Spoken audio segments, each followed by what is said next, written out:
इसमें चंबा माननीय उप मुख्यमंत्री श्री मुकेश अग्निहोत्री जी देखेंगे। कांगड़ा में प्रोफेसर चंद्र कुमार जी माननीय कृषि मंत्री हैं। सोनल में डॉक्टर कर्नल धनीराम शांडिल जी माननीय स्वास्थ्य मंत्री, और सिरमौर में श्री हर्षवर्धन चौहान जी माननीय उद्योग मंत्री। शिमला में श्री अनिरुद्ध सिंह जी माननीय पंचायती राज मंत्री। किन्नौर में श्री जगत सिंह नेगी जी माननीय राजस्व मंत्री। मंडी में श्री विक्रमादित्य सिंह जी माननीय लोक निर्माण मंत्री। हमीरपुर में श्री रोहित ठाकुर जी माननीय शिक्षा मंत्री। लाहौल एवं स्पीति में श्री यादविंदर गोमा जी माननीय आयुष मंत्री। बिलासपुर में मैं राजेश धर्मानी टीसीपी मंत्री, और कुल्लू में हमारे पार्टी के जो वरिष्ठ विधायक हैं श्री सुंदर सिंह ठाकुर जी, ये इन कार्यक्रमों की अध्यक्षता करेंगे। और दूसरा आपके ध्यान में लाना चाहते हैं कि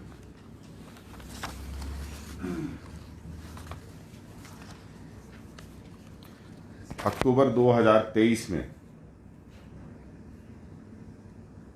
एक अभियान शुरू किया था, जिसकी वजह से जो हमारे राजस्व संबंधी मामले हैं उनको समय पर निपटाने के लिए जो है एक स्पेशल कैंपेन स्टार्ट की थी।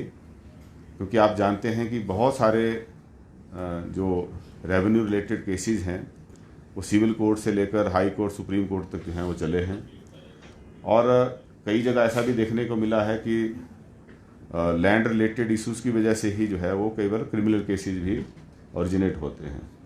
इन सारी समस्याओं को सुलझाने के लिए जो है एक विशेष कैंपेन हमारी सरकार ने चलाई थी, और अक्टूबर 2023 से लेकर 31 दिसंबर 2025 तक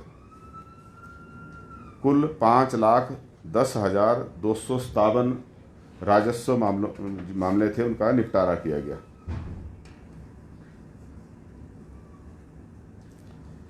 जिसमें म्यूटेशन के जो हैं 4,24,368 केसेज हैं। पार्टीशन के 25,918 केसेज। डिमार्केशन के 47,075 केसेज, और करेक्शन ऑफ रेवेन्यू एंट्रीज इसके 12,896 केसेज। कुल मिला के 5,10,257 ऐसे केसेस का निपटारा जो है इस स्पेशल कैंपेन के जरिए किया गया।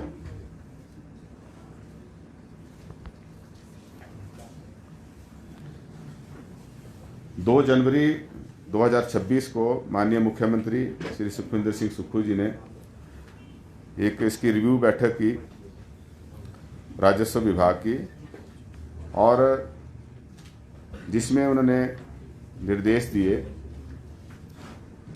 कि एक तो हर महीने जो है वो 2 लोक अदालतें, राजस्व संबंधी लोक अदालतें जो हैं वो 2 दिन जो है उनका आयोजन किया जाएगा। अभी तक कुल 27 राजस्व लोक अदालतें जो हैं वो कंडक्ट की जा चुकी हैं, लेकिन अब इसकी फ्रीक्वेंसी बढ़ाई गई है, और हर महीने जो है वो 2 दिन नहीं लोक अदालतें, राजस्व लोक अदालतें जो है हर महीने 2 दिन होंगी। और इसके अलावा जो है प्रति सप्ताह हर वीक जो है स्पेशल अदालतें होंगी, जिसमें पार्टीशन संबंधित केसेस जो हैं, पार्टीशन के साथ इसमें म्यूटेशन के भी होंगे, अच्छा करेक्शन ऑफ रेवेन्यू एंट्रीज के हैं। और इसमें हर महीने हर वीक मंगलवार, बुधवार और वीरवार, ट्यूसडे, वेडनेसडे, थर्सडे को, ये 3 दिन जो है वो करेक्शन ऑफ रेवेन्यू एंट्रीज जो है ये अदालतें लगेंगी। हर हफ्ते के आखिरी दिन सैटरडे को एसडीएम इसका रिव्यू करेंगे, जिस दिन ये अदालत लगेगी उसी दिन शाम को, और हर हफ्ते के सैटरडे को आखिरी दिन जो है एसडीएम ब्रीफ करेंगे डीसीज को, कंसर्न डीसीज को।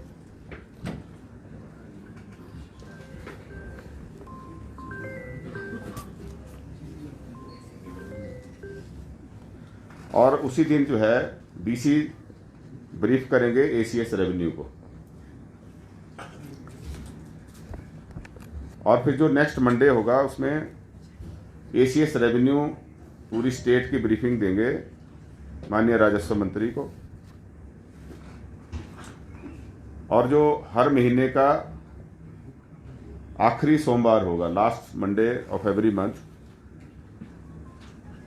Minister revenue will brief honourable CM पूरा महीना भर में कहाँ कितने केसेस आपके पास आए और कितने का निपटारा हुआ, उसकी पूरी ब्रीफिंग जो है। तो मॉनिटरिंग कुल मिला के मुख्यमंत्री जी के स्तर पे और माननीय मंत्री जी के स्तर पे भी होगी।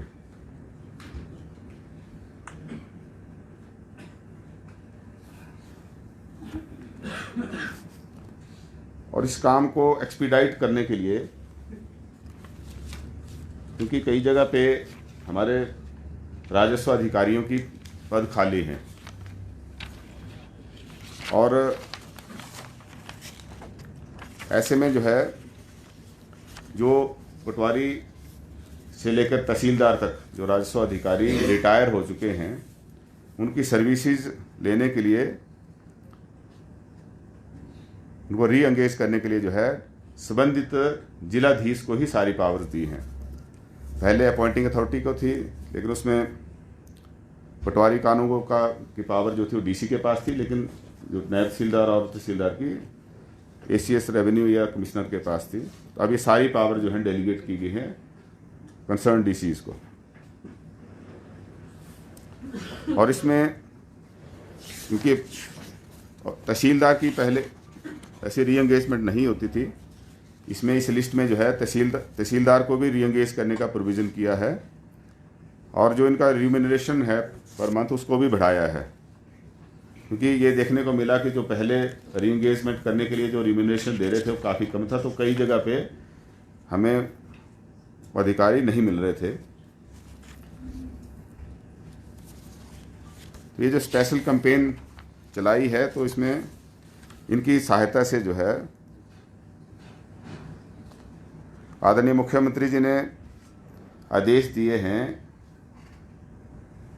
कि 31 मार्च 2026 तक जितने भी करेक्शन ऑफ रेवेन्यू एंट्रीज के मामले हैं, जो कुल मिला के 4571 हैं स्टेट में, इनको पूरी तरह से जो है ठीक कर लिया जाएगा। ये पूरा लिस्ट जो है इसको कंप्लीट कर लेंगे, कोई पेंडेंसी इसमें नहीं रहेगी। और अभी कुल जो पेंडिंग केसेस हैं उसकी भी मैं डिटेल देना चाहूँगा। पूरी स्टेट के अंदर पार्टीशन के अभी कुल केसेस जो पेंडिंग हैं 31 दिसंबर 2025 तक 24,097 केसेस हैं। डिमार्केशन के 25,925 केसेस हैं। म्यूटेशन के 11,184 केसेस हैं और करेक्शन ऑफ रेवेन्यू एंट्रीज के 4,571 हैं। और इसी तरीके से जो हमारे सेटलमेंट ऑफिसर हैं धर्मशाला में, इनके पास भी 3,290 पेंडिंग केसेस हैं। इस पेंडेंसी को क्लियर करने के लिए जो है ये प्रोविज़न किया है, ताकि हम जो रिटायर्ड राजस्व अधिकारी हैं इनको रीएंगेज करके इनकी सर्विसेज ले सकें और जो आम जनमानस राजस्व संबंधी मामलों से जूझ रहा है काफ़ी समय से, जो पेंडेंसी है, और कई तो परिवार ऐसे हैं जो दो तीन जनरेशन जो है उनकी वो कोर्ट कचहरी के चक्करों में ही चली गई, तो उसको सॉल्व करने के लिए जो है ये कदम उठाया है।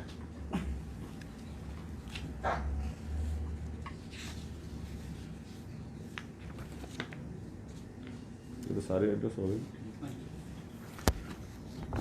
इसके अतिरिक्त जो तीसरा पॉइंट है वो भी मैं आपके सामने लाना चाहता हूँ।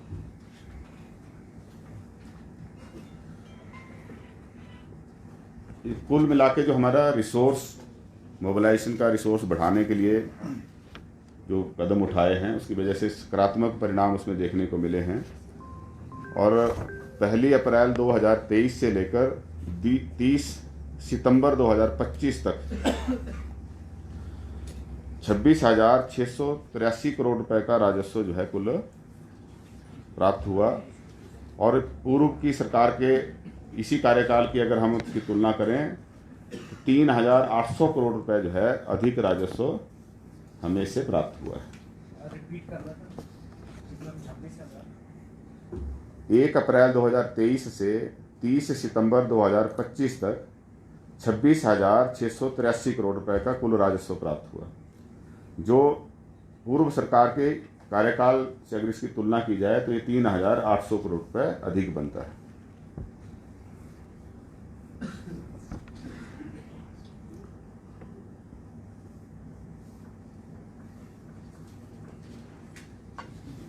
इसमें ऑक्शन कम टेंडर की प्रक्रिया जो अपनाई गई, इसमें इसी की वजह से 5,408 करोड़ रुपए की राजस्व प्राप्तियाँ हुई। और 2023-24 में जो हमारी स्टेट एक्साइज ड्यूटी और वैट में ही 867 करोड़ रुपए की वृद्धि जो है उसमें दर्ज की गई थी। हमारा जो रेवेन्यू इसका एक्साइज डिपार्टमेंट है, इसकी भी 2 विंग जो है अलग से बनाए गए, जिसमें जीएसटी का अलग से किया गया और एक्साइज का अलग से विंग जो है वो बनाए गए।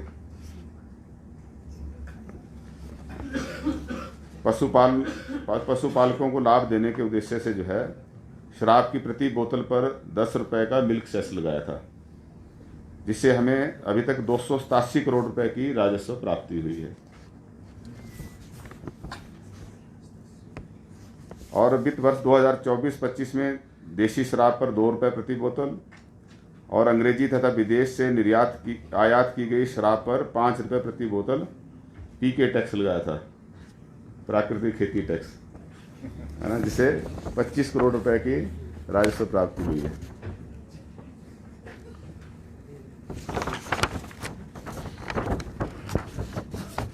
जो रेवेन्यू डिपार्टमेंट है, इसमें भी जैसे हमारा 118 में से जो परमिशन मिलती थी उसमें काफ़ी कोई अलग से स्टेट को कोई बेनिफिट नहीं होता था, हमने उसको भी स्ट्रीमलाइन किया है। और अब 118 में जितने भी केसेस होते हैं उसमें 12% जो है वो स्टैंप ड्यूटी देनी होती है और 2% जो है रजिस्ट्रेशन फीस इसमें लगती है, जबकि जो हिमाचली हैं उनको सिर्फ जो है 6% जो है महिलाओं को और 8% पुरुषों के लिए जो है वो स्टैंप ड्यूटी लगती है।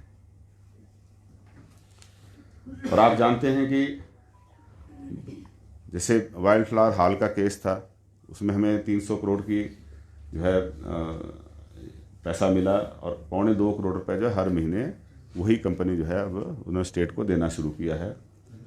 और जीएसडब्ल्यू से हमें लगभग 250 करोड़ रुपए जो है अतिरिक्त जो है वो हर साल मिलेगा।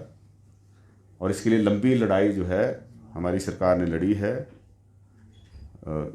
हाई कोर्ट से लेकर सुप्रीम कोर्ट तक। और ये माननीय मुख्यमंत्री जी की जो प्रदेश के प्रति प्रतिबद्धता है कि हम अपने संसाधनों को पूरी तरह से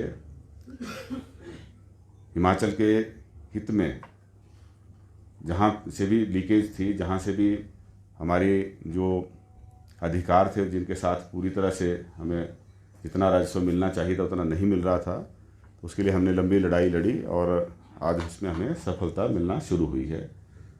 और बाकी भी जो पेंडिंग केसेज हैं उनको भी 10 तारीख को जो है वो प्री बजट कंसल्टेशन माननीय यूनियन फाइनेंस मिनिस्टर के साथ रखी गई है, जिसमें जितने हमारे पेंडिंग केसेज हैं, चाहे बीबीएमबी से एरिया लेने की बात है, चाहे सानन पावर प्रोजेक्ट की बात है, जो हमें नुकसान 15वें वित्त आयोग द्वारा जो रेवेन्यू डेफिसिट ग्रांट जो डिक्रीजिंग ऑर्डर में हमें दी गई, और जीएसटी कंपनसेशन हमारा बंद हो गया कि प्रायर टू जीएसटी रिजाइम जो है our VAT was increasing at the rate of about 14%, जो घटकर जो है अब 7-8% के बीच में रह गया है। तो प्रदेश से जुड़े हुए जितने हमारे विभिन्न पहलू हैं उनको उनके सामने रखेंगे, चाहे वो, क्योंकि एनवायरनमेंट प्रोटेक्शन जो है हमारी प्रायोरिटी है, हम ग्रीन एनर्जी को बढ़ावा दे रहे हैं, इसीलिए जो है टारगेट रखा है कि 31 मार्च 2026 तक जो है ग्रीन एनर्जी स्टेट हिमाचल को बनाएंगे।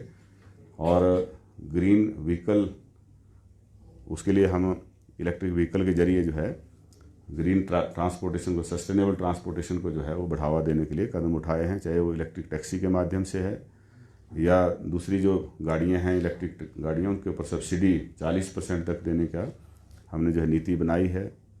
सोलर एनर्जी को बढ़ावा देने के लिए भी जो है वो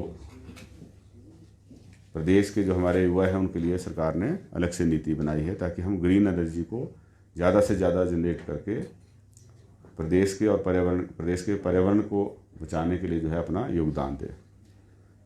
क्योंकि प्रदेश में हमारे ग्लेशियर्स हैं और ग्लेशियर फेड जो हैं, हमारी 3 मुख्य नदियां हैं, ब्यास, सतलुज और जो रावी है। तो सिर्फ हिमाचल का इसमें भला नहीं है, बल्कि पूरे हमारा जो नॉर्दर्न इंडिया है, इसी की वजह से जो है हमारी ग्रीन रेवोल्यूशन की शुरुआत हुई। और आज भी पीने से का पानी भी और सिंचाई के लिए भी जो है इन नदियों का बहुत महत्वपूर्ण योगदान है। हाइडल पावर जनरेशन में बहुत बड़ा योगदान है। तो इसमें हिमाचल को कंपनसेट किया जाना चाहिए। हमने ग्रीन फैलिंग के ऊपर जो है पूरी तरह से बैन लगा रखा है, क्योंकि हम अपने वनों का जब संरक्षण करते हैं और वनों के संवर्धन के लिए भी योजना बनाई है, चाहे राजीव गांधी वन संवर्धन योजना है, उसमें हमने जो NGOs हैं, हमारे युवक मंडल, महिला मंडल है, उनकी भी भागीदारी सुनिश्चित की है। मकसद यही है कि हमारा पर्यावरण ठीक रहे। पर्यावरण ठीक रहेगा तभी हमारे ग्लेशियर बचेंगे, तभी नदियों में पानी हमेशा बहता रहेगा। लेकिन इसके लिए भारत सरकार को भी कहीं ना कहीं हमें जो है वो कंपनसेट करना चाहिए। ये मीटिंग कल होगी सर?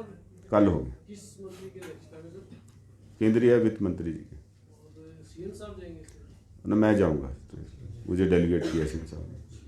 सर ये जो सरकार गांव के द्वार कार्यक्रम शुरू कर रहे हैं, इसका डेट भी तय होगी और प्रारूप किस तरह से रहेगा? ये डीसी जो हैं कंसर्न, जो हमारे मिनिस्टर्स हैं, उनके साथ कंसल्ट करके जो है डेट, हर डिस्ट्रिक्ट में अलग अलग डेट होगी। सर जो ये रीइंगेज करने का फैसला लिया है सरकार ने पटवारी तहसीलदार, इससे आपको नहीं लगता जो बेरोजगार युवा हैं उनके साथ धोखा है? नई भर्तियां करके अगर उनको मौका भी मिलता तो ज़्यादा बेहतर होता। इसमें 2 चीज़ें हैं। एक तो भर्ती की प्रक्रिया चली है, पटवारी के हमारे 564 पदों की भरने की प्रक्रिया शुरू हो गई है, क्योंकि ये ट्रेंड स्टाफ चाहिए। इसमें जो ये काम इनको असाइन किया है, इसमें ऐसा नहीं है कि हम अनएम्प्लॉयड यूथ को सीधा जो है इस काम को सौंप देंगे। जब तक उनकी ट्रेनिंग पूरी होगी तब तक ये केस और पाइलअप हो जाएंगे। इसलिए एक स्पेशल कैंपेन चलाया है और इसको निश्चित स्मैब के बीच में निपटाना है। तो ऐसे में जो है इनकी सहायता ले रहे हैं। बेरोजगारों के ऊपर कोई सीधा असर इसका नहीं पड़ेगा, क्योंकि 564 पटवारी की पोस्टें हैं वो सीधे तौर पे भरने की प्रक्रिया जारी है और पटवारी से ही फिर कानून को जो हैं वो प्रमोट होते हैं। लेकिन कई जगह पे जो प्रमोशनल पोस्टें हैं वो खाली हैं। उसका कारण ये है कि कईयों की जैसे जो मिनिमम रिक्वायर्ड सर्विस पीरियड है वो कंप्लीट नहीं है, पटवारी से कानूनगो का है।